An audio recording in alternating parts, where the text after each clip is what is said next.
Nakilahok sa kilos protesta sa People Power Monument ang ilang estudyante at maging mga residente ng exclusive subdivisions sa Green Hills. Ang iba namang rallyista may kanya-kanyang gimmick. Silipin natin yan sa Agenda Weekend Report ni Paulo Barcelon. Umaga pa lang, nagsimula ng magpunta ng EDSA People Power Monument ang ilang mga rallyista, kabilang ang mga residente ng Wakwak Subdivision at mga estudyante mula De La Salle Green Hills. Ayoko nang mamuhay sa bulok na sistema na puro korap. Simula bata pa lang ako, namumuhay na ako sa korap na sistema, bulok na sistema at walang kwentang mga leader. And to think na ang daming kinukurakot ng mga nasangkot ngayon and then wala pa rin napapanagot while yung education sector natin is still suffering, sobrang halaga nito lalo sa mga estudyante. Kahit saang anggulo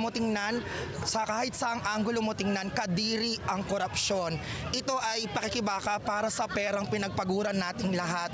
Kailangan patuloy tayong tumitindig sa transparency and accountability. Dala ng marami ang mga witty na panawagan kontra katiwalian. Sabi ng isa, love, joy, hoy, wala pa ring nakukulong. Sabi rin ng isa pa, Christmas gift na gusto daw nila na makulong ang mga kurakot. Si Miguel naman na galing Talim Island sa Rizal, matagal ng anime fan.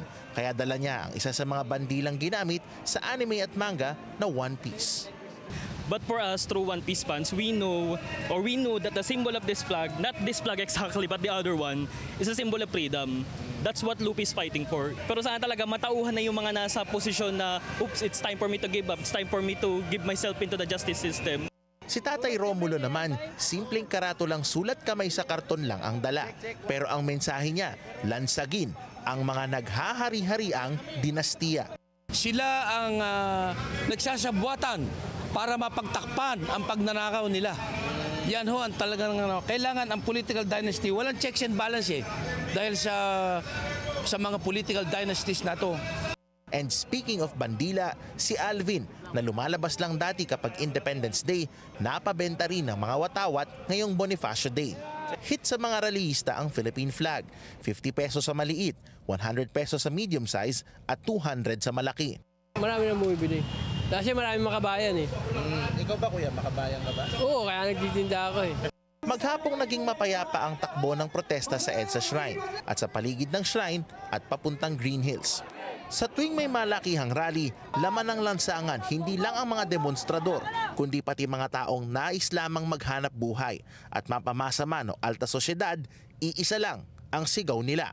Managot ang sangkot at makulong ang mga kurakot. Para sa Agenda Weekend, Paulo Barcelon, Billionario News Channel.